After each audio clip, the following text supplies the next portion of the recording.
প্রিয় শিক্ষার্থীবৃন্দ, আজকে আমার আলোচ্য বিষয় হচ্ছে বাজার ভারসাম্য অবস্থায় ভর্তুকির প্রভাব। বাজার ভারসাম্য অবস্থায় ভর্তুকির প্রভাব। ভর্তুকিটা কি? ভর্তুকি হচ্ছে সরকার উৎপাদন সেক্টরে বিনা শর্তে যে অর্থটা দেয়। তাহলে ভর্তুকি কোথায় দিচ্ছে? উৎপাদন সেক্টরে, মানে কাকে দিচ্ছে? উৎপাদককে দিচ্ছে। তাহলে উৎপাদন কি করে? দ্রব্য উৎপাদন করে। দ্রব্য উৎপাদন করার পর বিক্রেতা উৎপাদক কি করে? এই দ্রব্যটা বাজারজাত করে, মানে বিক্রয় করে। তাহলে মূলত বিক্রয় করে মানে কি? যোগান অপেক্ষক। তাহলে যোগান অপেক্ষকে মূলত ভর্তুকি দেওয়া হয়। তাহলে ভর্তুকি কিভাবে দেওয়া হয়, কি হয়, ভর্তুকি দিলে দামের এবং পরিমাণে কি পরিবর্তন হয়, এটি নিয়ে মূলত আজকে আমি আলোচনা করব। সাধারণত আমরা জানি ভর্তুকি দিলে ভর্তুকির যোগান অপেক্ষকের দামের সাথে যোগ করতে হয়। ভর্তুকি কি করতে হয়? যোগান অপেক্ষকের দামের সাথে যোগ করতে হয়। ভর্তুকি যোগান অপেক্ষকের দামের সাথে যখন আমি যোগ করব, তখন কি হবে? চাহিদা রেখাটা স্থির থাকা অবস্থায় যোগান রেখাটা ডান দিকে সরে যাবে। ডান দিকে সরে যাবে। সরে গেলে কি হবে? সরে গেলে দ্রব্যের দাম কমবে, পরিমাণ বাড়বে। আমি একটু চিত্রের সাহায্যে দেখানোর চেষ্টা করি। এটা মূলত একটা চিত্র। কিউ পি, ভূমি অক্ষে পরিমাণ, লম্ব অক্ষের দাম। এটি হচ্ছে এস এস রেখা, এটি হচ্ছে ডিডি রেখা, চাহিদা রেখা, এটা যোগান রেখা। পরস্পর কোথায় ছেদ করছে? এই ই নট বিন্দুতে ছেদ করছে। ই নট বিন্দুতে সেট করে দাম হচ্ছে পি নট, পরিমাণ হচ্ছে কিউ নট। দাম হচ্ছে পি নট, পরিমাণ হচ্ছে কিউ নট। এখন এই দ্রব্যের উপর যদি আমি ভর্তুকি আরোপ করি, এই ভারসাম্য অবস্থায় যদি আমি ভর্তুকি আরোপ করি, তাহলে কি হবে? এই চাহিদা রেখাটা স্থির থাকবে, মানে চাহিদা রেখার কোনো পরিবর্তন হবে না। কি হবে? এই যোগান রেখাটা পরিবর্তন হবে। আমি বলছি যোগান রেখাটা কি হবে? এই ডান দিকে সরে যাবে, অর্থাৎ এখানে নতুন একটি যোগান রেখা হবে।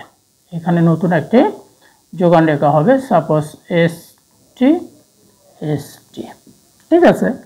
এই যে নতুন একটি যোগান রেখা হলো, এই নতুন একটি যোগান রেখা হওয়ার পর এই যে এখানে তখন কি হচ্ছে? ভারসাম্য অবস্থার সৃষ্টি হয়েছে। কোথায় ভারসাম্য সৃষ্টি হয়েছে? ভারসাম্য অবস্থার সৃষ্টি হয়েছে এই বিন্দুতে, এই ই1 বিন্দুতে ভারসাম্য অবস্থার সৃষ্টি হয়েছে। তার কারণ এখানে এই যে যোগান রেখা চাহিদা রেখা ছেদ করছে।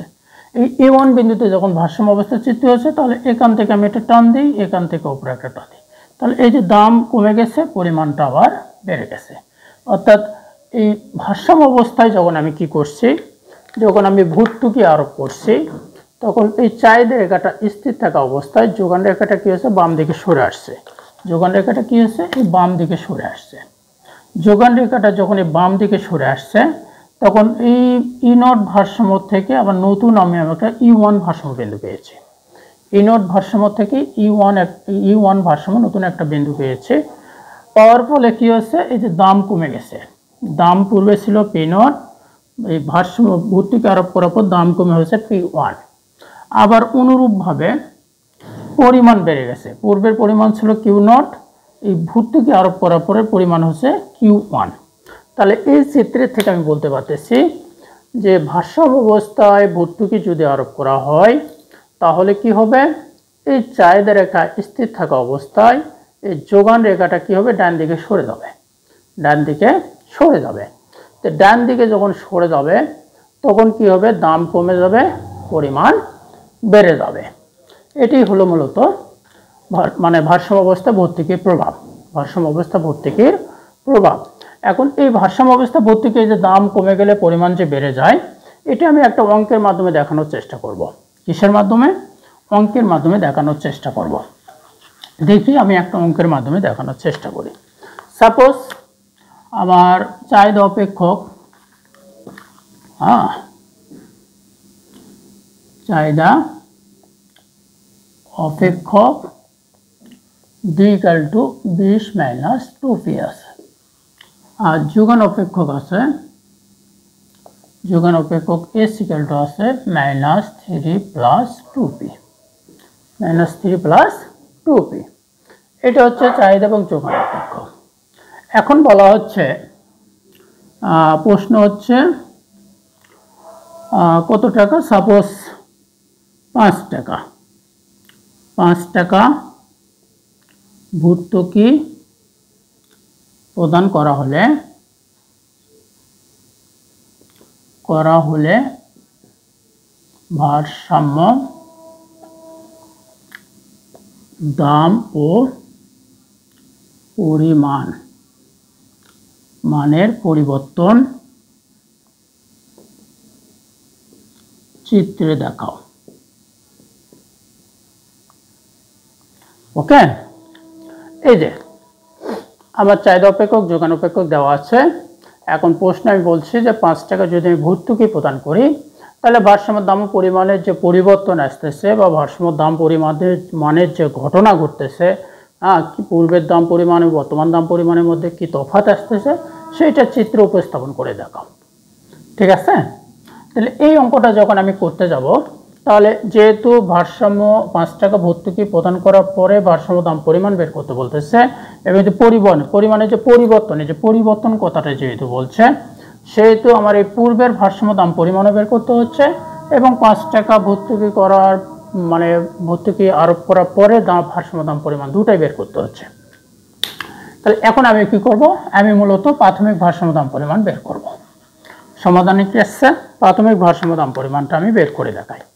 তাহলে ভারসাম্য অবস্থায় আমরা জানি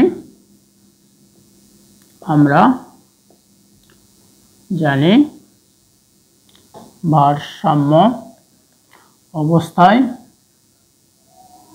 অবস্থায় কি D = S, চাহিদা = যোগান।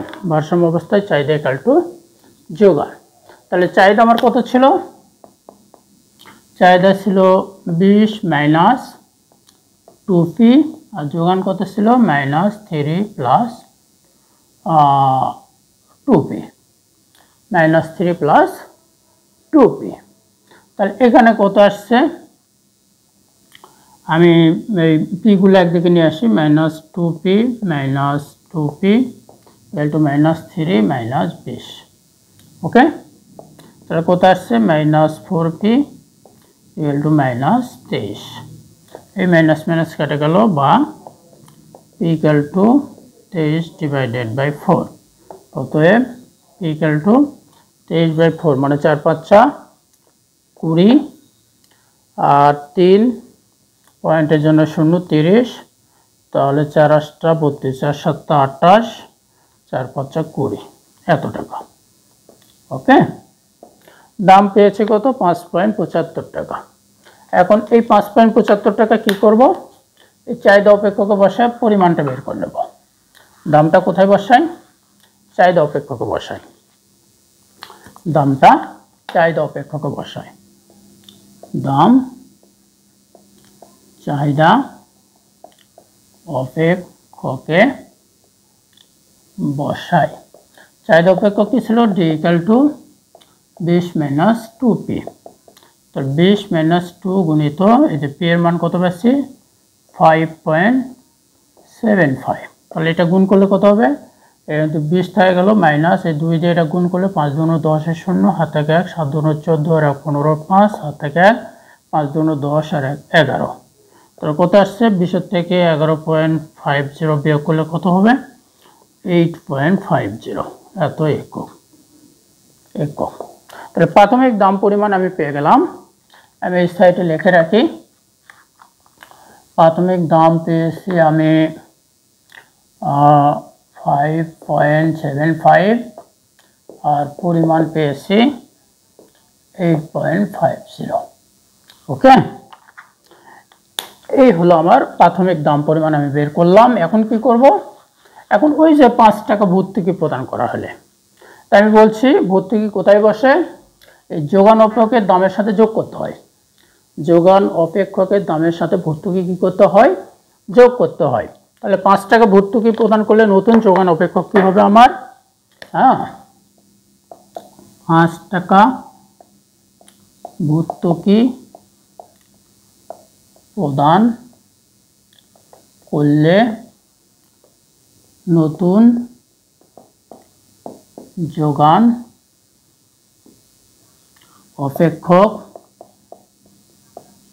অপেক্ষক হয়, কি হয়, এই যে S প্রাইম নিলাম, তাহলে এই যে -3 + 2 গুণিত পি প্লাস এই যে 5 কি করছে এই যে এখানে দেখি এখানে আমি দেখাই এই যে 5 টাকা যে আমি ভর্তুকি প্রদান করছি এই যে 5 টাকা যে ভর্তুকি প্রদান করছি এই 5 টাকা ভর্তুকি কি হয়েছে এই যে এই যোগান অপেক্ষকের এই যে দামের সাথে কি হয়েছে যোগ হয়ে গেছে 5 টাকাটা কি হয়ে গেছে যোগ হয়ে গেছে তো এটা হলো ফর্মুলা এখন এখানে আমি ক্যালকুলেশন করি -3 প্লাস এই দুটা গুণ করলে 2p প্লাস 5 দুগুণ 10 যোগ বিয়োগ করলে কত আসে 7 প্লাস 2p নতুন একটা যোগান অপেক্ষক আমি পেয়ে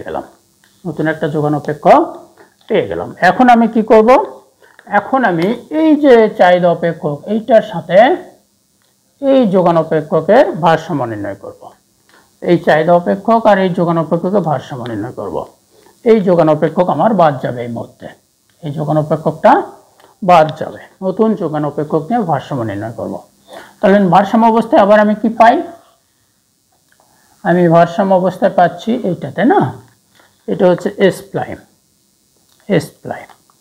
তো নতুন ভারসাম্য অবস্থায় আবার পাই আবার ভারসাম্য অবস্থায় কি d = s প্রাইম d এর মান কত 20 মাইনাস 2p আর s এর মান কত পাচ্ছি 7 প্লাস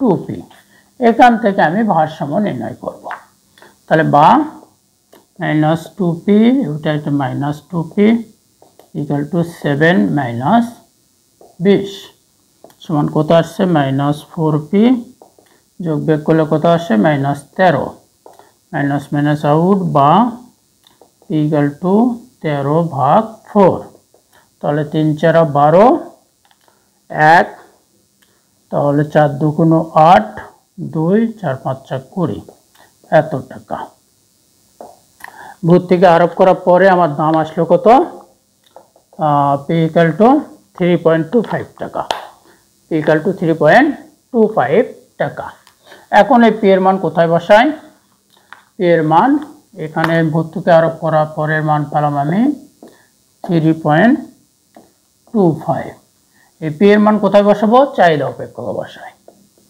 p এর মান চাহিদা অপেক্ষকে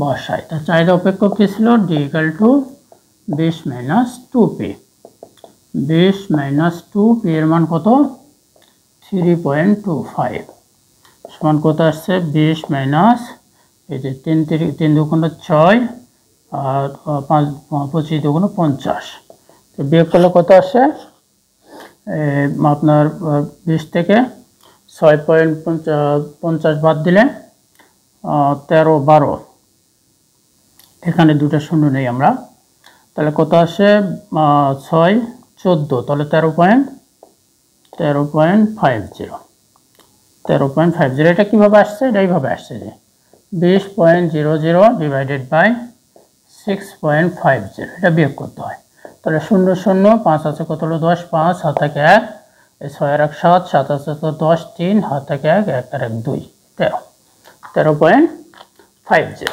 এটা আমি একটু দেখানোর চেষ্টা করলাম তাহলে এখন আমি কি পেলাম দাম পরিমাণ দুটাই পেলাম ভর্তুকি পরের দামও পেয়েছি ভর্তুকি পরের আগের পরিমাণও পেয়েছি দামও পেয়েছি কত পাচ্ছি 13.50 এই যে এটা এখন যদি আমি চিত্রে দেখাই তাহলে কি আসবে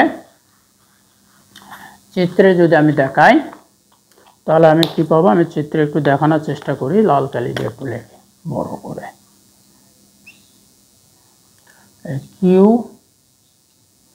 পি ঠিক আছে এটা হচ্ছে চাহিদা রেখা এটা হচ্ছে যোগান রেখা এই ইনওয়ার্ড বিন্দুতে ছেদ করছে প্রাথমিক দাম চাহিদা হ্যাঁ এটা হচ্ছে ডি প্রাইম রেখা এটা এস প্রাইম রেখা এখন আমার দাম কত ছিল এই যে দাম ছিল এটা কত 5.75 এই যে 5.75 এই অবস্থায় পরিমাণ কত ছিল 8.50 এই যে এখন আমি ভর্তুকি আরোপ করছি। ভর্তুকি আরোপ করার পর কি হয়েছে, যে চাহিদা রেখা স্থির থাকা অবস্থায় যোগান রেখাটা কি হয়েছে, বাম দিকে সরে গেছে, মানে এখানে যোগান রেখাটা আসছে। সাপোজ একটা, এটা হচ্ছে এসটি বা এসটি যেটাই বলি না কেন, এখানে ই নট ওই যে আমি চিত্রে দেখাচ্ছিলাম E1 ভারসাম্য অবস্থায় আসছে। এই E1 ভারসাম্য অবস্থায় এখানে যোগ দিয়ে দিলে দাম কত আসছে, 3.25, এই যে 3.25, আর পরিমাণ কত আসছে 13.50। এই যে আমি যখন ভর্তুকি আরোপ করছি তখন কি ঘটছে, এই যোগান রেখাটা এই ডান দিকে সরে আসছে, ডান দিকে সরে আসছে। ডান দিকে সরে আসার পরে কি, এই যে দাম কমে গেছে, আবার পরিমাণ বেড়ে গেছে। অর্থাৎ পূর্বের দাম ছিল আমার 5.75 টাকা, ভর্তুকি আরোপ করার পরে দাম আসছে 3.25 টাকা। আবার পূর্বের পরিমাণ ছিল 8.50 একক, ভর্তুকি আরোপ করার পরে পরিমাণ বেড়ে হচ্ছে 13.50 একক। এইভাবে ভারসাম্য অবস্থায় ভর্তুকি যদি আরোপ করা হয় তাহলে চাহিদা রেখা স্থির থাকা অবস্থায় যোগান রেখাটা বাম দিকে সরে ডান দিকে সরে যায়। এই ডান দিকে সরে যাওয়ার কারণে দ্রব্যের দাম কমে, পরিমাণ বাড়ে। আশা করি প্রিয় শিক্ষার্থী বিষয়টি আমি বোঝাতে সক্ষম হয়েছি। ধন্যবাদ। পরবর্তী ক্লাসের জন্য আমার এই চ্যানেলটি সাবস্ক্রাইব করে রাখতে পারেন। ধন্যবাদ। আসসালামু আলাইকুম।